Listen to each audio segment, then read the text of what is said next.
Hi, it's Miss Blanchard here with the next video for Chapter 20 on farmers and workers. And today, on this video, it's going to be short. We're going to mainly focus on workers and their communities. Before we really talk about the Depression of 1893, though, I want to back it up a year to 1892 and the strike we talked about in class when we did the Andrew Carnegie debate, the Homestead strike. In Homestead, Pennsylvania, Carnegie has a steel plant there.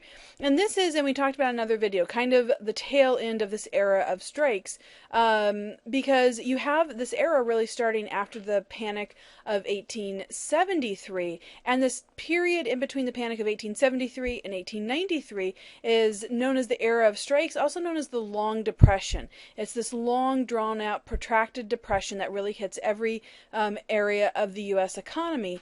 And in 1892, the Homestead steel plant had lowered workers' wages, and in response to the Homestead workers' strike. Now, Carnegie is on a world tour. He's on vacation in Europe at the time, and his plant manager, Fisk, refuses to negotiate with the striking workers, and instead brings in the Pinkerton detectives. And it ends up becoming really a standoff between the Pinkertons and the strikers who attempt to build a raft and cross the river, and there ends up being dead on both sides of the conflict. And some historians feel that one of the reasons for Carnegie Steel lowering the wages in 1892 was an early sign of the coming of this depression, the Panic of 1893, the second panic during this Long Depression. And it's the worst panic up until this point. Of course, the same had been true actually of the Panic of 1873, and this all goes back to those boom and bust cycles we've kind of talked about. But the Panic of 1893 leads to a 5-year depression beginning in 1893.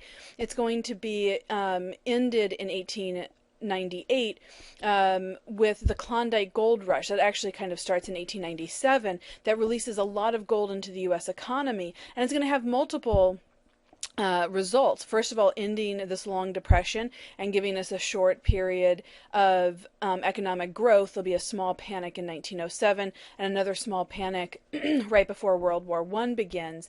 But it will also resolve a lot of the problems that the farmers are seeing with currency and the availability of gold in the overall marketplace. But the panic really begins when the Philadelphia and Reading Railroad goes bankrupt, very similar to when the J. Cook and Company Railroad went bankrupt, starting the Panic of 1873. So you see a lot of the panics, a lot of the economic instability in this area is really a result of the overbuilding and over-speculation in the railroad industry. The Panic of 1893, 500 banks go bankrupt, which I believe the statistic is something that's like 2/3 of America's banks at the time period.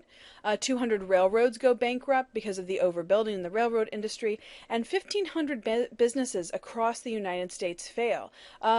Companies respond by cutting wages, they lay off workers, and unemployment hits an astounding 20%, which will be the worst unemployment until we see the Great Depression in the 1930s.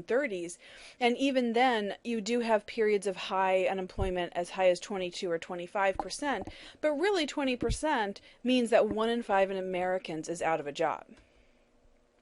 One response to this, and again we talked about this a few times in class, is Coxey's Army. There will be a parallel with the Bonus Army March during the Great Depression. Even though we kind of only discussed some of the big strikes during the era, like Homestead strike and the Pullman strike that we're about to talk about, in 1893 and in 1894, there's lots of strikes throughout the U.S. economy because of not only unemployment, also lowering of wages in response to the panic. So Jacob Coxey leads a, quote, army. This is really just as you see unemployed men who start marching in Ohio and march all the way to Washington, D.C.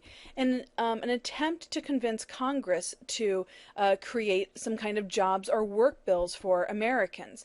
Remember, this is a time period in which the American government was supposed to be practicing a laissez-faire economy. And much like Van Buren and the Panic of 1837, presidents and a lot of Americans really feel that this would not be compatible with principles of laissez-faire, and that it's not the appropriate place of Congress to create jobs. So here on the left, we have U.S. Attorney General Richard Olney calls in federal troops to stop protesters in Washington. And here on the right, we have Jacob Coxey. And Olney will be the same person using federal troops again against the Pullman strikers. But here you can really trace the principles of laissez-faire, that the government does not feel it's appropriate to interfere in the economy by creating jobs. But this is a part of a pattern of the government interfering by using federal troops against striking workers. We had seen the use of state militias and local guardsmen in the Great Uprising, the Great Railroad Strike in Baltimore and throughout Pennsylvania and into Ohio. Here, Olney is using federal troops again in Washington, D.C. But later that year, you have the Pullman strike. Pullman, we've talked about George Pullman in class, is the Pullman Palace car that makes luxury railroad cars. And workers go on strike when the company cuts wages by 50%.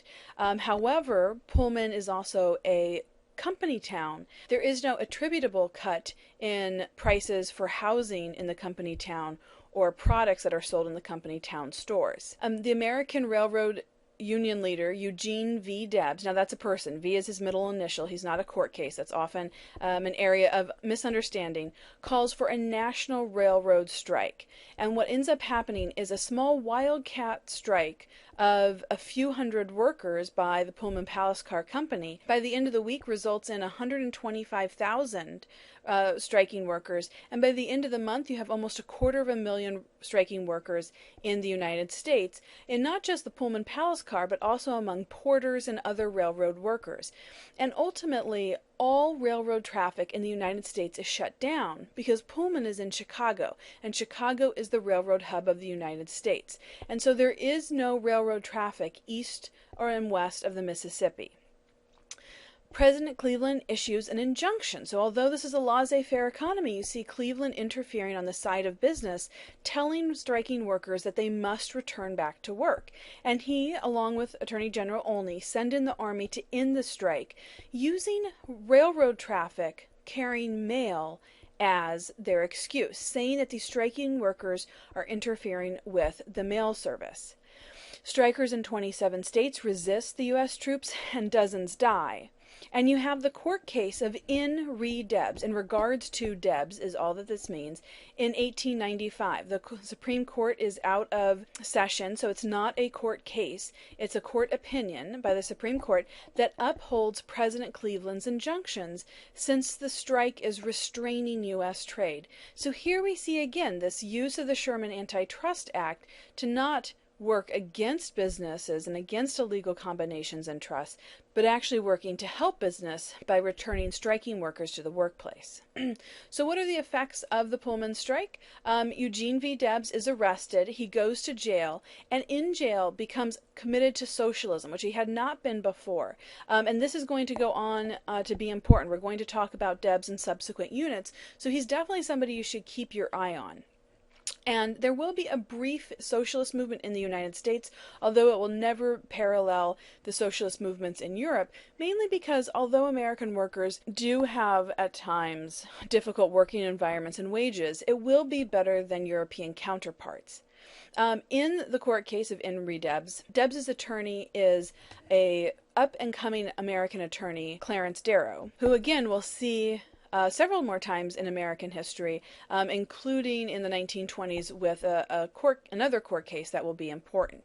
So we have two kind of versions of Eugene Debs. Here on the left as the head of American Railroad Union, him as King Debs, restraining traffic by sitting on the railroad bridge here. And on the right, showering socialism through the Socialist Party, and he's going to become the most recognizable figure of the Socialist Party going forward in the 1900s once he's released from jail. So again, In re Debs is a clever application of the Sherman Antitrust Act, really making it an anti-labor, pro-business tool in America, at least until the Northern Securities case in the early 1900s. For women, women are also starting to get involved. Women actively shape labor and agrarian protests.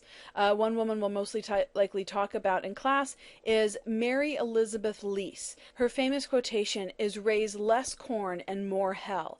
She starts as a women's voting and women's suffrage advocate, speaks at a lot of women's conventions, but also is going to get involved in the Granger movement, urging farmers to lower their production of corn because she sees overproduction as a problem in the economy, and really encouraging women as well as the Grangers to unite and become more politically active. The Knights of Labor had included women at their national convention, but the Knights of Labor are coming to the tail end of their movement after the Haymarket Square riot. Women become active members of the Grange and the Farmers' Alliances, and really the greatest of the female leaders will become Frances Willard, who is the head of the Women's Christian Temperance Union, the WCTU, and mobilizes nearly 1 million women to promote reform and work for women's suffrage in the United States, as well as creating a temperance document signed by, again, nearly 1 million women in the United States, pushing leaders to embrace temperance and prohibition of alcohol. One of my other favorite figures is also Carrie Nation, and we'll talk more about her in the 19-teens before the movement into prohibition with the 18th Amendment. She's famous for having her little hatchet and going into bars, first in Kansas and then on a national tour, and smashing up bars that continued to serve alcohol despite often local laws enforcing prohibition. So we kind of see two different figures of her. For the first one, her looking more like she actually did in real life, like a little troll.